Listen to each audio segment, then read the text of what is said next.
Hello and welcome to another episode of Chatbout Toronto. I am your host, Miss T. And as you can see, my co-host Mel is not with us today. She couldn't make today, but always here in spirit. Today we have our special guest, Brandon Hay, for our special Father's Day edition. Welcome to the show. My pleasure. Thanks for having I'm me. so happy you're here. Honestly, Mm-hmm. it's been a long time coming. I have been eagerly awaiting this day. So we obviously came together to do a special on Father's Day. And happy Father's Day to everyone out there. Today is a very special day. As you guys all know, my father is very dear to my heart. And so we could never have a Father's Day pass without doing a show. So, Brandon, for everyone who does not know, I don't know how you cannot know, but how, for everyone who doesn't know who you are and what you do, please introduce yourself and your organization and let them know. My name is Brandon Hay. I'm the founder of the Blackdaddies Club. We've been around, this is our 14th year. Wow, I didn't realize it was that long. Yeah, man. 14 years. I'm a father of three boys, which is the reason why I started it. And one of the initial reasons why I came around is that my own father was murdered in 2004 by an 11-year-old boy. And 2 weeks later, the same boy got murdered by the same people who hired him. And this is in Jamaica. Oh my goodness. So going back home to Jamaica, it happened in Spanish Town in Jamaica. Yeah. And the detective then, when I was talking to him, said this was normal. And I was confused when he said that. So I was like, yo, an 11-year-old boy killed my father. Then 2 weeks later, that same boy gets murdered. And that's normal? And I was like, it didn't sit well.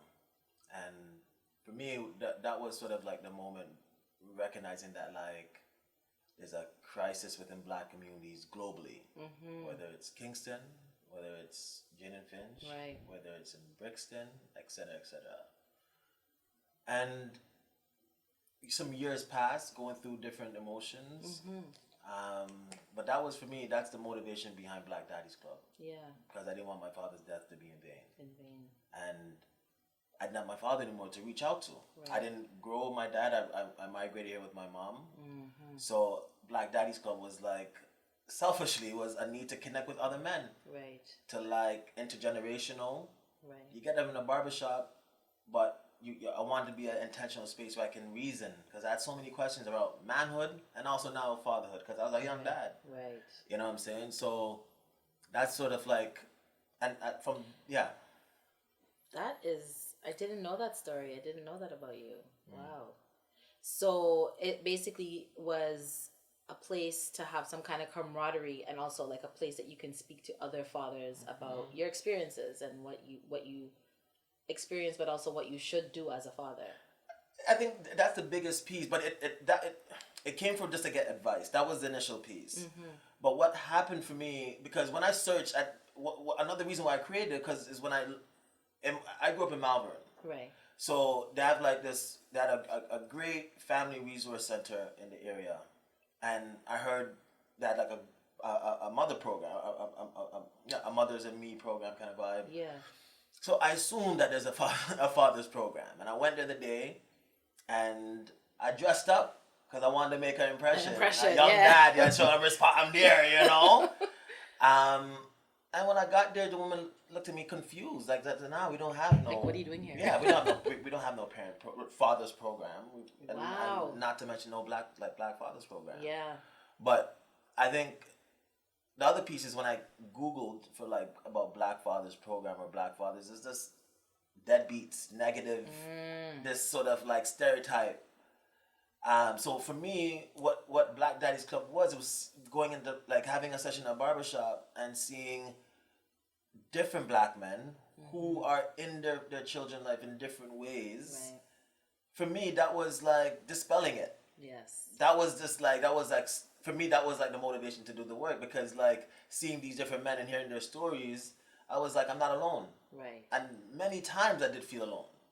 You know what I'm saying? Because you're going through these things, you can't find work, and it's like you've gone to school, but you can't find work, and you hear other black men who's like highly educated in that case, or black men who's been through certain other situations, but there's a resonance. You're right. And there's a connectedness just being in that room and sharing. You know what I'm saying? So what are some of the activities that you like? What did you start out doing, and what do you do today? Like, what is it that what does Black Daddies Club do? Right. So when we started off, it was in the barbershops, right? Because the barbershops is where it's normalized for us to talk. Right. And then we use the barbershops almost like a survey. Like a venue place, right? Well, a venue, but also to vet, like to survey, to be like, yo, what are some other things you want to talk about? You want to talk or do? You know what I'm saying? So one of the things that the man them said was like, you know, hey, I talking is cool, but if I get my kid on a weekend, I don't want to come and sit down, and I want to do things. I want to go out. I want to whatever. So this is kind of excursion. Yeah. So this is where we start to do like the family picnics, or do that. This is where we had like the Daddies and Me.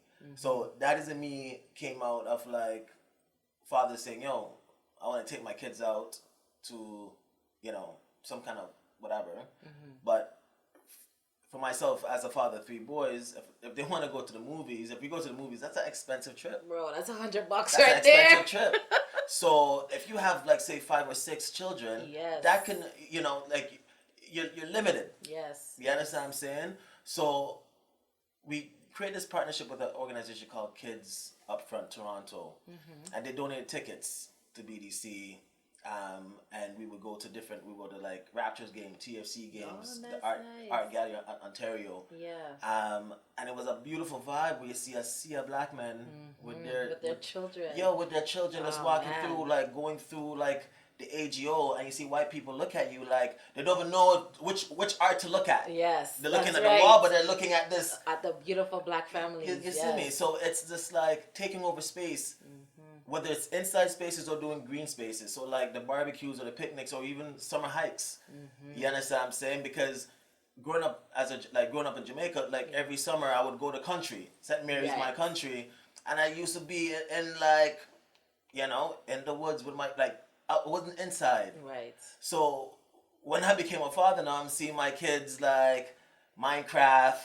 I'm like, yo, what can I do so we start to do hiking? It was just started with me and them. And then I started to post, and then some of my brethren was like, yo, I want to come. Where you guys at? Yeah. And we open it up, and then it's just like, again, it's like, I think claiming space as black people, that's another thing in terms of what we do. The main pieces is just create space for black fathers, for us to talk about issues that we're going through and decreasing the isolation. The second is to, as you kind of touched on, which is sort of like to shift the stereotypes, the narrative, putting a different narrative, like, you know what I'm saying? So, and the third piece is around education. So like, community-based education. So taking the work into the community and co-creating spaces. So like the barbershops, you know? So those are the 3 things. I like that. And so do you find that, like, is your demographic different age groups, or is it primarily, you know, young people, old people, you know, what are the fathers? It varies. It's like, depends on the event, you know what I'm saying? So, you know, like the barbershop session, like, for example, Sunday dinners, is our only activity right now, you know, which is a monthly conversation for black men. That's online, you said. That's online on Zoom. And for that, it's for black men, but it's open to black men and all our entry points. So whether black men who are straight, black men who are LGBTQ, black men who are mixed race, black men who are living with disabilities, etc., etc. As long as you identify as a black man, the space is for you. I love that. I love that you have an inclusive environment and community for everyone. So how big is your group? I think that's, for me, that question is sort of like, we've been around for 14 years. I don't know how because to answer that question, some people come and go, right? I think it's very transient in that sense, right? Because it's like, some folks will engage with a particular event. So as an example, going back to that question you asked before, a few years ago we did an event called the Journey to Black Liberation and the Black Liberation Ball. Yes. And that was a collaboration between the Black straight and the Black LGBT community. And then you also have, let's say, the family picnic. You may have some people who may intersect, but yeah, some people who just are coming to that one particular event. And I think for us, it's about creating spaces where us as Black people can bring in all of ourselves. Yes. You know what I'm saying? And coming from a very on-conference kind of like approach. Yeah. So, yeah. I love that. And do you find that like there was a kind of hesitancy by the other straight fathers in acceptance of the LGBTQ community, or has everyone just been kind of welcoming because they're all in the same situation as being a Black father?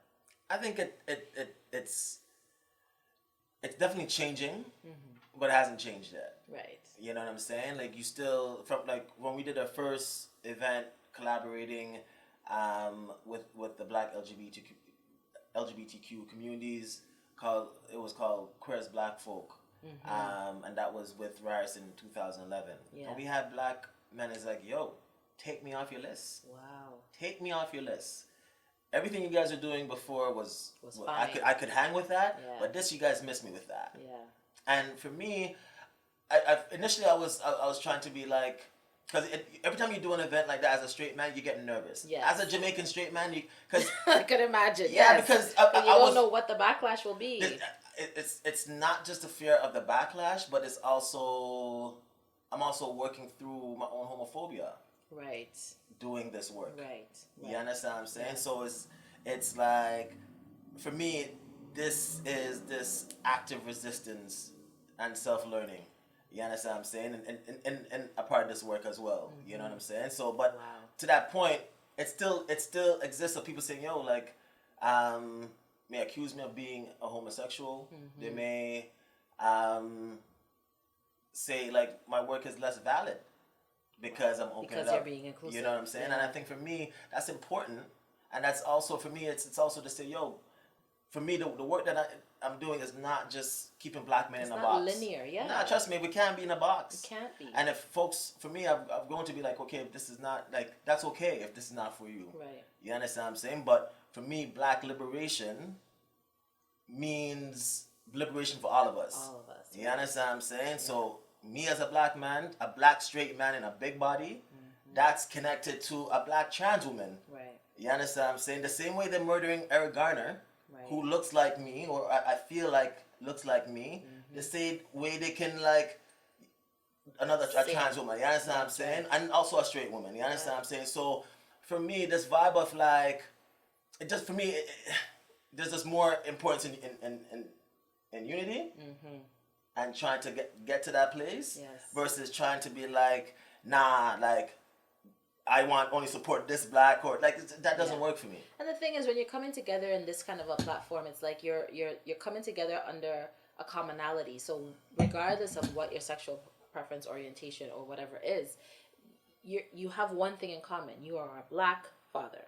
That's what it is, right? So the other things should not have more weight than what your commonalities are coming together, you know? And I think for me, that's the drive of the work. Because it's like me having 3 Black sons. If any of them came to me and said, yo, Pops, I'm gay or I'm trans, they should know that I'm going to love them regardless. You understand what I'm saying? So for me, my work has to reflect that. Right. You understand what I'm saying? And how I live my life has to reflect that. Right. You understand? So for me, that is this work came from my 7-year-old son. I was joking with my brothers and we're talking about like how our children ask us like these very important questions that you're never ready for. Yeah. You understand what I'm saying? And I remember when my 7-year-old son asked me about, yo, Dad, I saw 2 guys kissing on TV. And I was just he was in the back seat. I was waiting for my mom at the grocery store. Yeah. And I was just like, yo. You're like, what? For me, there was I was like, yo, this answer to this question is so big. There's so much weight. I wasn't ready. I was like, yo, I thought this was need like, to think. yo, trust me. And I remember just telling him, and you know, telling him that different people love differently. Like some people like men, some people like women. And when I gave my answer, I can't remember exactly what I said, but I'm paraphrasing, yeah? I remember I paused and my heart was beating. And he was just like, okay, cool, and went back to doing what he was doing. Yeah, whatever he was doing. You know what I'm saying? But for me, it's also, as my kids get older, is to have like these conversations. Or when Moonlight came out, I took my eldest son and went to go see that. And his mom and me maybe don't have the same views, but also want to like have a conversation with my son. And afterwards, he was just like, I was like, yo, what does black masculinity mean to you? And he's 14. And he's just like, yo, you know, for me, it's a performance. And for me, I was just like,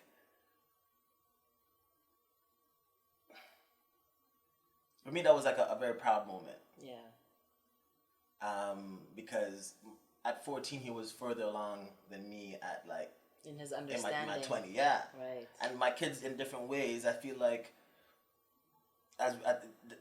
there's a shift happening with this generation or the next generation. This generation, even the next generation. Yeah. I definitely see it. Yeah. You understand what I'm saying? Like, I feel like my kids, when I talk to my boys, they're far evolved than I was at that age. Yes. They're far more informed. And they're raised in environments that are more inclusive than what we were raised in. So it's different. They definitely have a different understanding and probably more understanding than we ever did, you know, and our parents ever did. Yeah. So you touched on things like the narrative and the stereotypes. Yeah. So let's dispel some of them right now. Right now. Let's shoot them down right now. So things like black men don't raise their families. Yeah. Black men are absent. Yeah. You know, they don't marry. We don't, like, that's the other thing that's always in our community, that black people don't get married. Yeah. And all that kind of stuff. Like, how can we move past those types of narratives and stereotypes, do you think? Like, what can we do to not just for outside communities, but for our own community? Because I think a lot of it is even within. We talk and speak in that kind of narrative. I think I think one part to answer for me is like representation matters. So I think the more media media captures and shows a different narrative. Right. Because I know when I was younger as a kid, I believed, you know, that Bill Cosby was the only black father out there that was sort of like, that was an actual father. You right? see me? You know what I'm saying? So I think having more different representations of that. I was watching the show the other day with I think Mike Epps. And just somebody keeps telling me about that show, but I just can't. I don't know. It just looks corny as hell. Like, I don't know. I watched one episode, but I think for me, what I liked about it, not necessarily the plot, but just in terms of the narrative of, like, you know, having like parenting from outside the home. Yeah. And giving these different because there's these different aspects of parenting, and I think black folks are getting married. Yes. You know what I'm saying? That's for sure.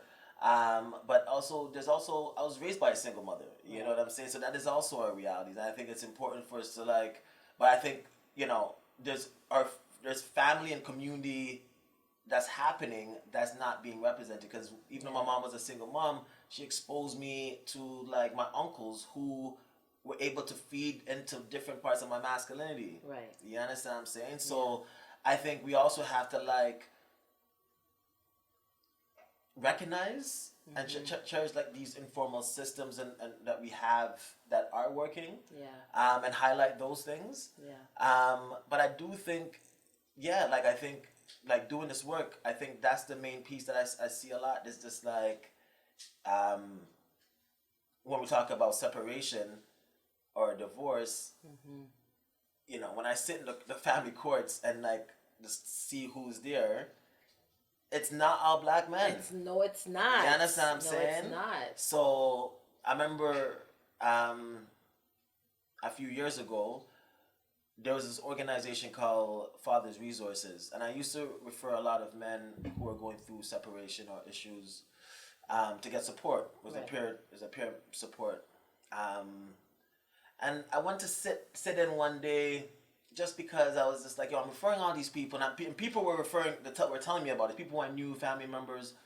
So I went and I sat in, And I was seeing black men, white men, men from different cultures talking about like putting a second mortgage on their house, or like sleeping in shelters because they couldn't pay for, they're going paying $100,000 in terms of like lawyer fee or whatever it may be. To go through like for child support. Just the child support and so forth. Man. So I think like some of these systems, like family courts, it's like also making it a barrier for black men and fathers in general. Fathers in general, yeah. But yeah, like, yeah. It's definitely something that I hear a lot of, that there are a lot of barriers for fathers. There's a lot of fathers feel like it's one-sided, the system, and to some degree I tend to agree. I think that one of the things that a lot of fathers don't do, that a lot of single mothers do, is they use the system. I think when there are a lot of fathers who have situations where they're not able to see their children, they still have to pay their child support, and that's the thing. A lot of people, and I get it. It's a human thing, right? If I can't see my kids, I'm not giving you no money. Like that's the consensus for most people, right? But that is not the answer, because you still have to pay your child support. The answer is use a system to take the mothers back to court, so that they also are held accountable. The same order that you are held under is the same order that they're held under. And parent alienation is a thing that the courts are now frowning upon, because they recognize that it's happening all over the country. Like, when you say parent alienation, what's that? Parent alienation is basically where you're one parent who has custody or the primary caregiver of the child or children are preventing you from having a relationship with your children, right? So they are creating an alienation from your children, and that is, it's something that more courts in Ontario especially are starting to frown upon that, because they recognize that it's a common thing, right? There are so many fathers that are complaining that I can't see my kids. I'm not getting to see my kids. I can't get my kids on the weekend. I can't even drop off a gift for them, and it's their birthday. All these types of things, and so, so I think there's a little bit of a shift happening in the system in that way. Not that it isn't still sometimes biased. It depends on who you get, because I mean, judges are humans, right? So they're obviously gonna have their opinions, but I think the key thing is for fathers to also utilize the system in order to get what they want out of the situation, and I think a lot of fathers shy away from that. They think they think the system is stacked against them, so they don't even enter into that thinking or that headspace where they can utilize it for their benefit, And the other thing I know, like for lawyers and stuff, like you don't need a lawyer to go to family court. You have to be able to advocate for yourself. Like in this world, that's one thing my father always taught me. It doesn't matter what the situation is, speak for yourself. And I think a lot of people think that you have to go to lawyers, and a lot of times the lawyers are giving you wrong information. They're charging you $5,000 retainer up front, and you have to you're at their mercy type of thing, and you don't have to. You go to the courts and you navigate through the system. You ask the clerks what you need to ask them. You get the paperwork you need to get, and you do your thing, So, but I definitely hear a lot of that, fathers feeling like it's a one-sided thing, and I think there's a swing happening, but it definitely takes activism. Like you have to be active in that pursuit of justice for yourself as well.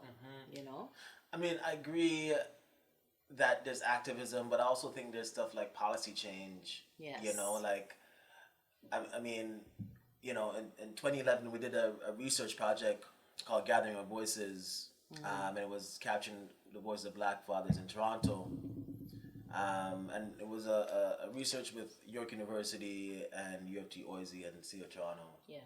And we went around Toronto in different parts of the region, Alexander Park, Malvern, Jane and Finch, having different conversations with men. And the session we had on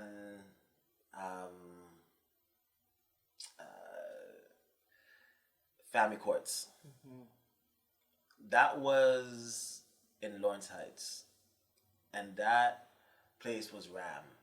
Really? And it's not just black men that showed up. Right. We had men showing up in wheelchairs. Wow.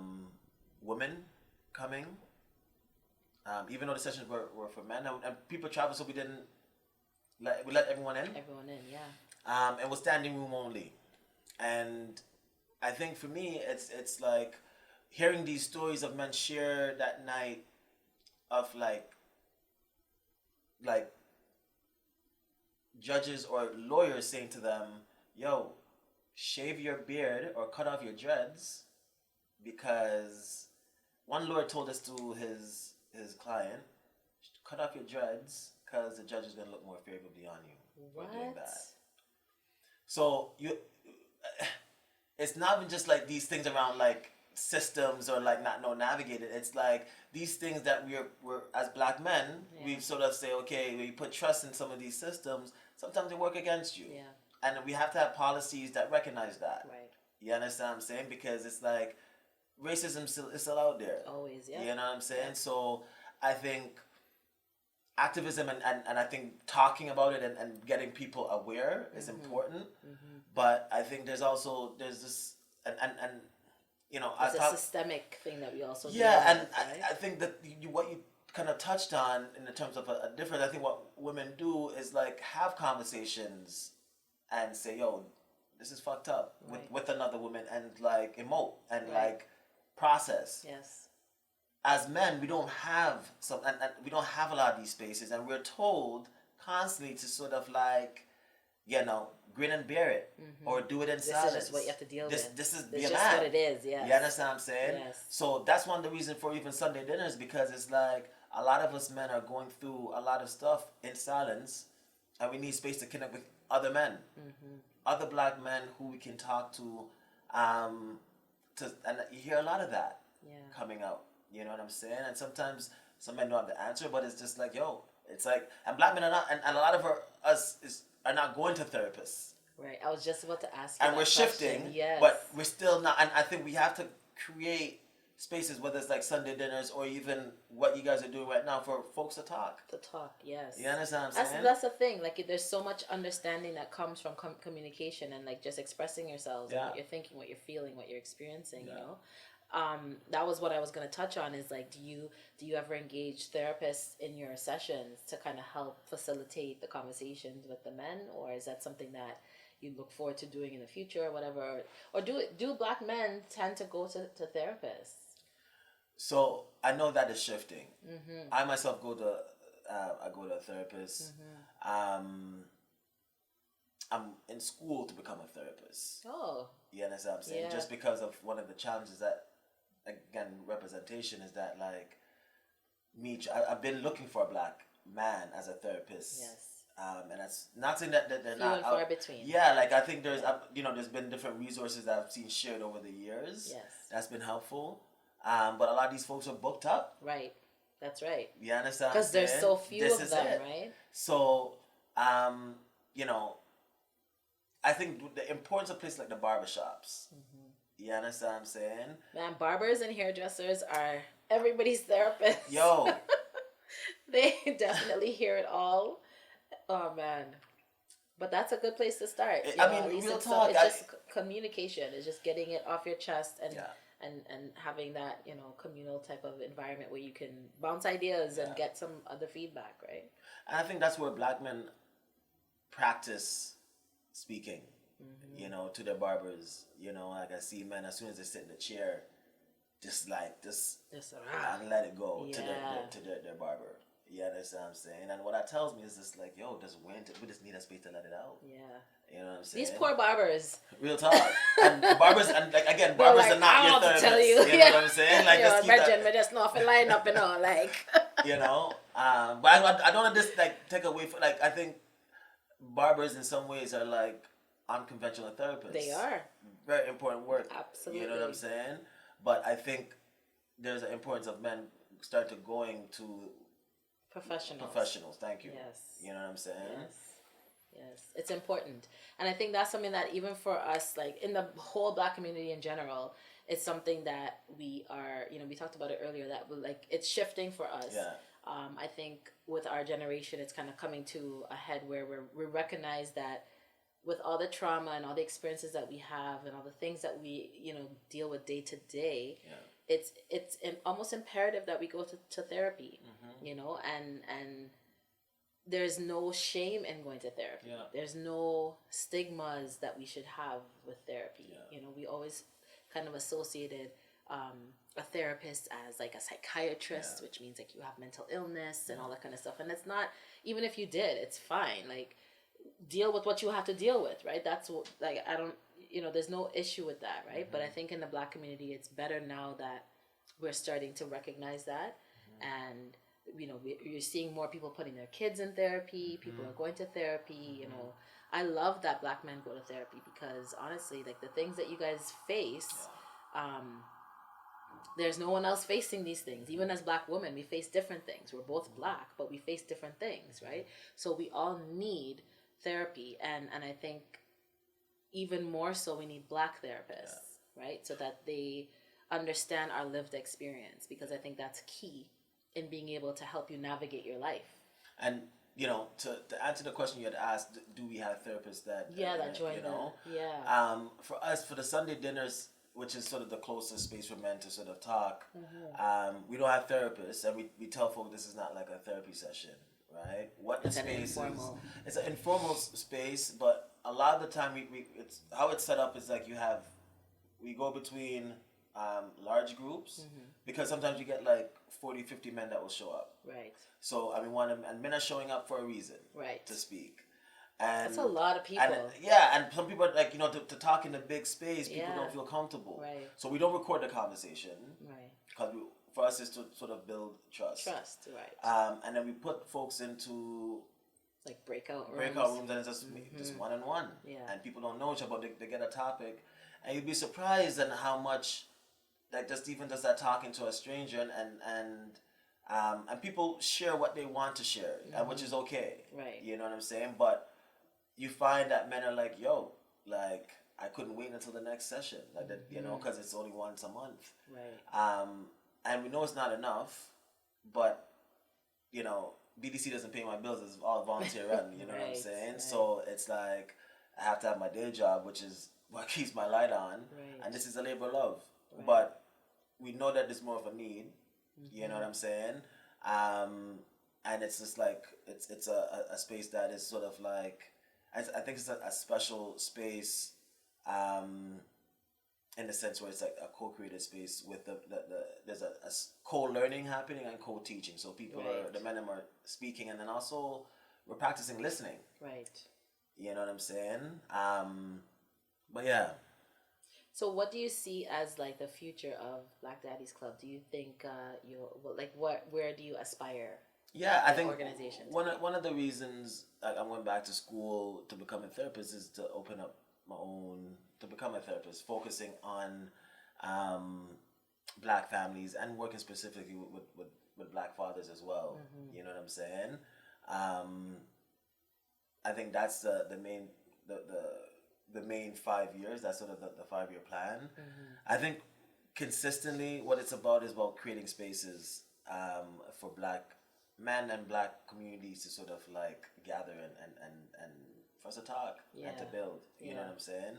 As an immigrant, this work is important in terms of just community building. I've always been looking for community since I've been here. You know what I'm saying? So it's great to like find community in this work as well, Yeah. So let's switch gears a little bit. So tell me, what is the most rewarding thing about being a father?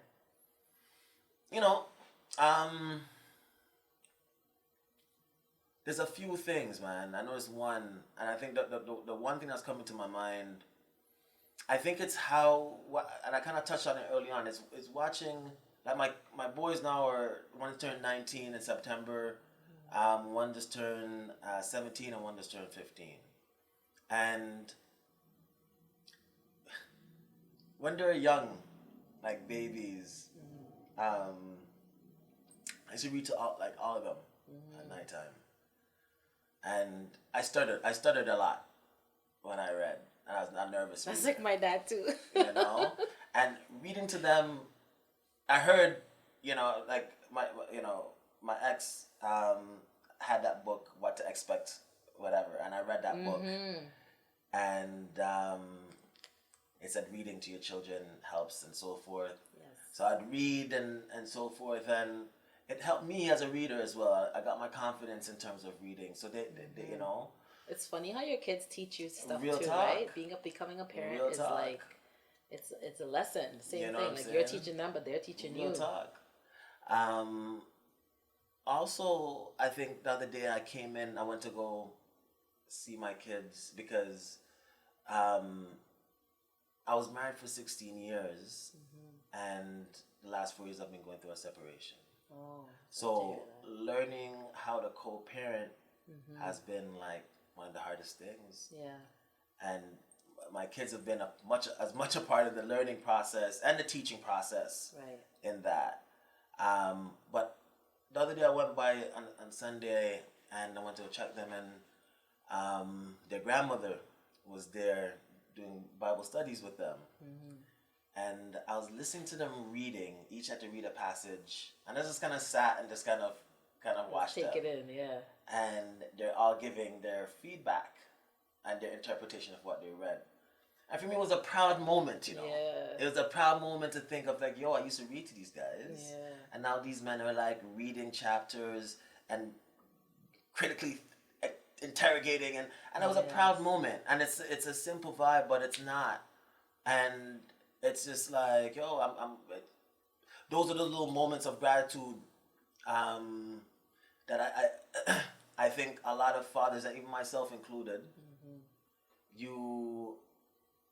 I'm going to use I think there's been moments where I'm just like, yo, I'm not a provider I want to provide. Because along the 19 years, I've had to work in factories. I've had to go on OW. I had to go back to school. Yeah. I have to swallow my pride. Yeah. Swallow my pride to stay. Right. And I'm seeing some of my brethren who may go to go west. For me, that I used to think about the Wycliffe John, I'm gone till November. Yeah. You know what I'm saying? Yes. And I thought about yo, maybe I should go west to go work on the oil rig so I can send. I'm like, yo, I'm better off away than I'm here. Right. But I didn't grow with my dad.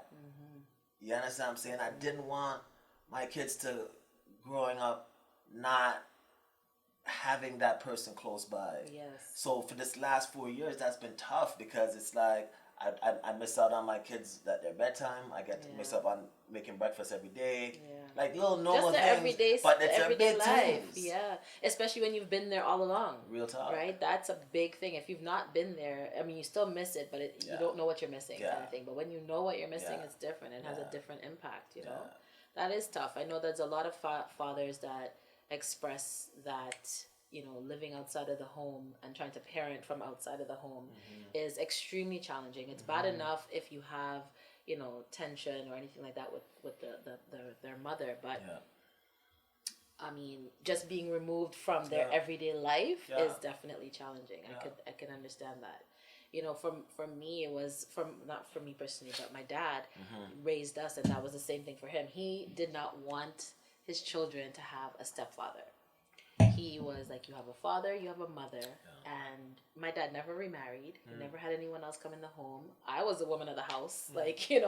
He never had anyone else parent us. He was our parent. And he's like, you have a mother, so that's your mother. And that's it. And I think not every parent or not every father has the opportunity to be, to raise their kids. It's again, that's something that the system kind of is one-sided on, that they tend to always give the children to the mother, as the caregiver.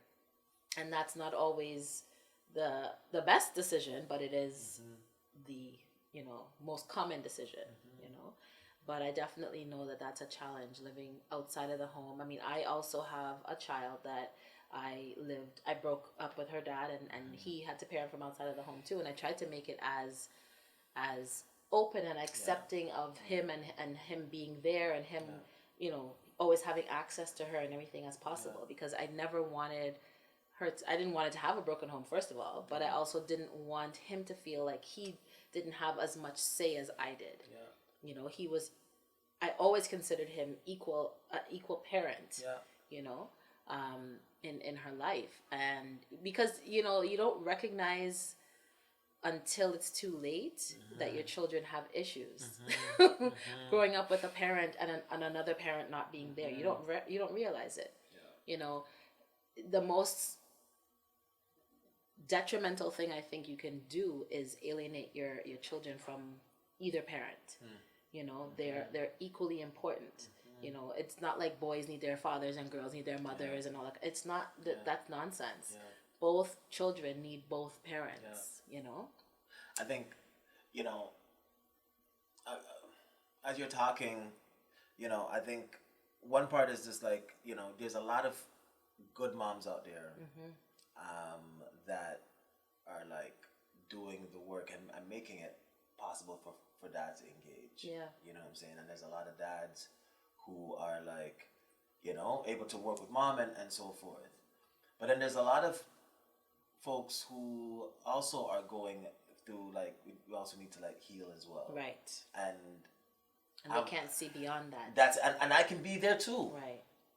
I've been there too. Yeah. And I think that this 4 years have also taught, like, there's like, so I think there's a going back to this therapy piece, a lot of us is sort of like dealing with these other pieces that like factor straight. COVID has shown, for me, I remember talking to a lawyer and he said like, yo, I can't keep up right now. You can't keep up. I can't keep up as a divorce lawyer because damn. COVID has like ended a bunch of marriages. Yeah. You understand what I'm saying? So it's like, Damn. what that also tells me, it's that like, yo, there's also like a healing component that I think that need to be brought into the conversation. Absolutely. As we're talking about Black love, we also have to talk about Black healing. Yes. As well. You understand what I'm saying? Yeah. And also Black self-love. Self-love, that's right. You And know that's what I'm I saying? think that's where it starts. You know, there's a lot of trauma that we've been through, and a lot of people don't recognize that they still have some serious healing to do with themselves, and so it just keeps showing up in their relationships, in the way they parent, in the way, you know, just the way they approach life. Yeah. You know? Yeah. Jeez. So when it comes to the fathers in your group, what is some of the like main things that you feel or you see that you have that come up like in the conversations that they need support with or they need help with? Is it parenting? Is it relationship? Is it love? Is it finance? Like what are the hot topics? I think some of the hot topics that we're sort of seeing, like finances is one, but specifically like investment, like getting advice and like, yo, where should I future. invest? Yeah. A lot of Black men, not all, but a lot of Black men like myself didn't necessarily, for whatever reason, wasn't able to engage with their own father. Right. And sometimes maybe our fathers didn't have that language or had that Right. knowledge. You understand what I'm saying? Right. So it's like a lot of us is sort of like looking for that mentorship or guidance or advice. Yeah. You know what I'm saying? In terms of like, yo, how do I invest my money? You understand what I'm saying? How do you have a succession plan so that your Real children talk. can benefit from what you're doing now? You know? And that's such a, like I my father was here and like working, and he taught me how to survive. Yeah. But what we need to learn is how to thrive. Yeah. Right? And I think that's the thing. Like my teaching when it came to like credit was like, don't mess it up. Yeah. That was Yeah. it. Yeah. Like, Yeah. don't mess up your credit. Yeah. But I didn't know what that meant. Yeah. So the moment I could get credit cards, I got credit cards. I didn't know. I didn't even have a job. I got like 4 credit cards right out the gate. You know, as soon as you go to college or university, there's like a whole slew of tables waiting for you to sign up, you know? So that's definitely a big piece. And there's a lot of people in the community, in our community, that are doing work to kind of counteract that. And spread that education about how to invest, what to invest in, how to build your money, how to save your money, all those type of things, you know. So that is a big one, a big topic. So in terms of like the young fathers that you see or that you encounter, what are some like? Because I have a brother who just had a baby. He just had a son, my baby, my nephew Apollo. And what would be some advice that you would give young fathers who are coming, young Black fathers who are coming up now and who are, embarking on this new journey? So first of all, happy Father's Day. Yes. To your brother. To my brother. Yes. Happy Father's Day, big head. I think that's the important, like how important your presence can be. You know what I'm saying? I think there's a few things. I think how important your presence can be, and how important it is to share just your essence, your knowledge, your experience. Yes. You know what I'm saying? Like, I shared a story before, but like when I grew up in Jamaica, when it rained, me and my cousins or my brothers, we used to like race bottle caps along down the river or whatever. Yes. And on the side of the street. On the side of the street, the river back, or the sidewalk there. That's right. And we used to run along and like, yo, that's mine, or whatever. And I remember when my kids were younger and they're like on their, computer, and I was like, yo, and it rained. And I was like, yo, come outside. It just finished raining. It rained heavy. And we cut up different pieces of grasses. And we raced, and they took part. And then the next time it rained, one of my sons came up and was like, yo, can we go outside? Can we go outside? And do it. And I was like, yo, you like this, really? Yeah. And it was a proud moment, but it was just like, just that's something that's simple competed with the computer. Right. And I didn't expect that. Or the video game or whatever they're doing inside. This is it. Yes. And these things are lasting. Yeah. You know what I'm saying? And so you don't necessarily need money. Right. The money helps, don't get me wrong, but if you don't have the money, doesn't mean that you don't have value. Oh, exactly. Yes. You're so much. That's right. You're so much. I think that's a key message right there, Brandon, that you touched on. Yeah. Money is not everything. And yes, child support and everything else is key. Yes, we know that. But your presence and what you teach your children is really what carries with them, right? I think the other advice I would say, if you're in a relationship and that doesn't work out, don't put the child in the middle. In the middle, Don't vent to your child. And I think it's okay to be angry or be upset and seek therapy, or talk to your brethren, but navigate. You're good brethren who have good advice. Not every brethren. I think find a space that you can be vulnerable, and I think the therapy piece, because talking to my brethren are cool, but like there's to a limit. Right. I can only be as vulnerable to a certain point. I may hold back. Yeah. You understand what I'm saying? And I think it's just like, I think we need those spaces. Yes. It's so funny you touched on that, because with, like I mentioned, our last show we had with Trey Anthony, she talked about that as well.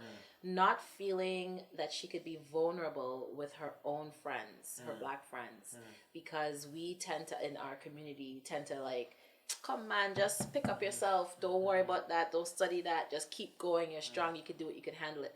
And not allowing you to just sit in your feelings and be vulnerable and be broken. I think we tend to, because that's what we've been taught, is to just pick up and keep going and not allow somebody could fall apart and break apart and they could get back up after. It's okay.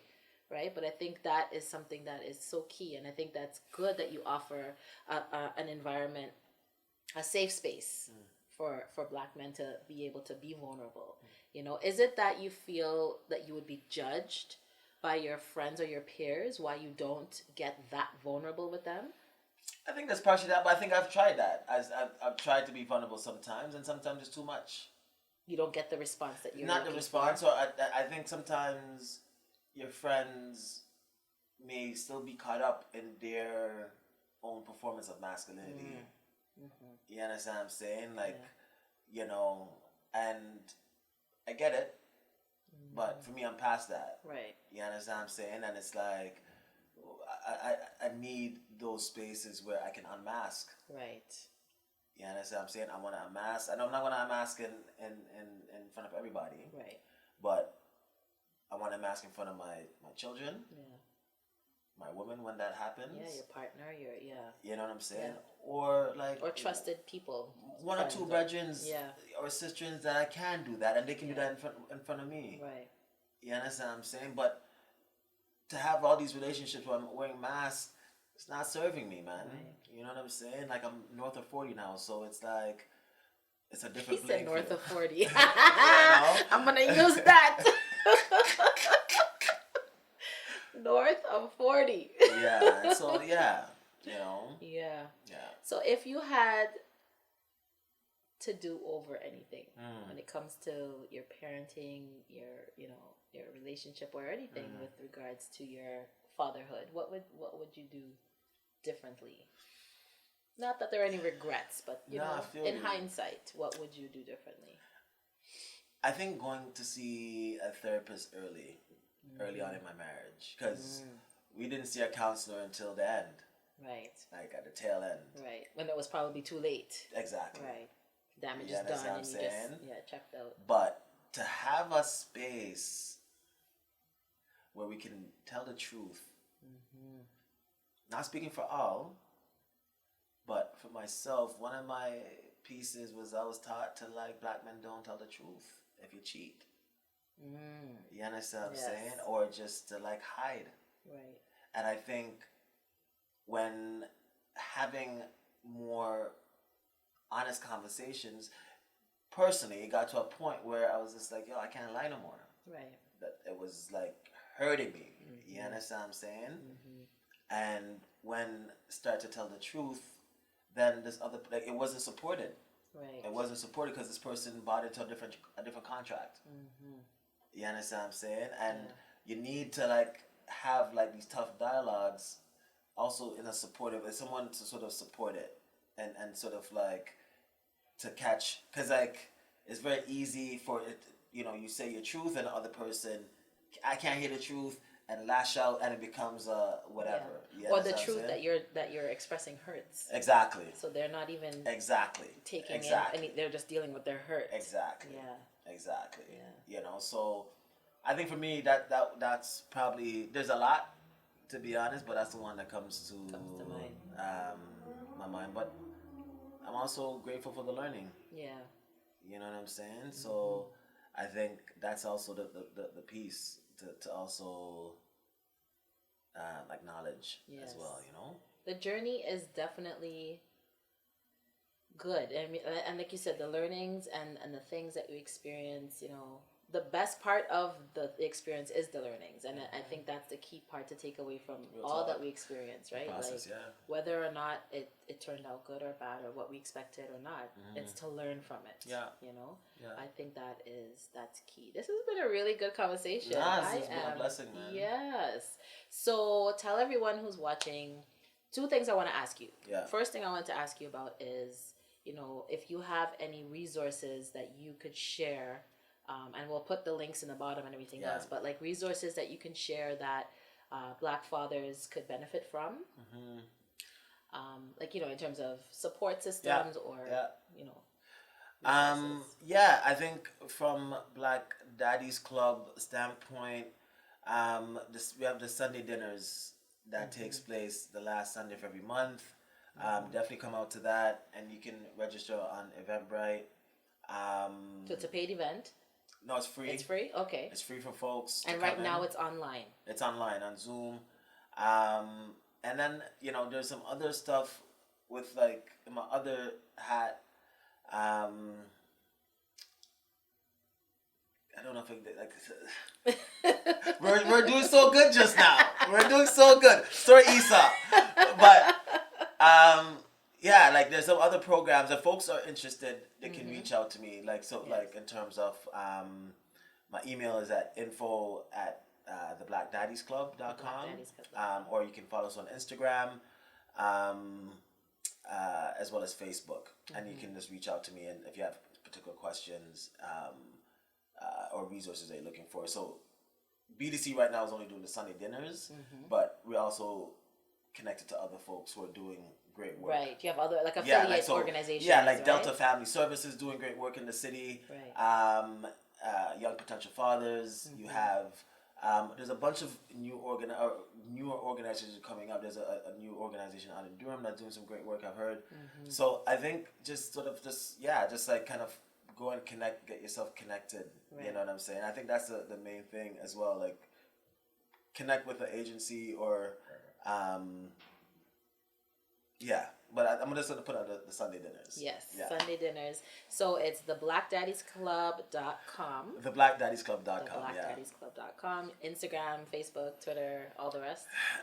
We have a Twitter, but I can't remember the password. So, so it's a dead Twitter. It's just, That's all right. Yeah. And so, lastly, I would just say, Happy Father's Day. I didn't wish you since we started, but Happy Father's Day and Happy Father's Day to all the fathers out there. Yeah. This was a really, really good conversation. I really enjoyed having you here, and thank you for joining us. No doubt. Hit up blackdaddiesclub.com. Follow up. Resources we will get and put in the links below, so you guys will have all the available, links for affiliate organizations and everything else. Happy Father's Day to everyone out there, all the fathers out there, and Happy Father's Day, Issa. Happy Father's Day, the fathers in the spot. The fathers in the house. Yeah. So thank you guys for watching. I am your host, Miss T. My missing host. Thank you for having me. Yes. Thank you, Mel. Thank you, Mel. Wherever you're at, Mel. Thank you. Yes, thank you so much for coming. My blessing, man. Thank you. You guys are doing amazing work. Thank you. Amazing work. Yourself, Mel, and Issa. Thank you so much. Thank you so much. Thank you. I appreciate you saying that. And so, guys, tune in next week. We'll have more episodes for you. This is Chatbout Toronto. We're out. Happy Father's Day. Salud. Salud. Salud, man. Thank you.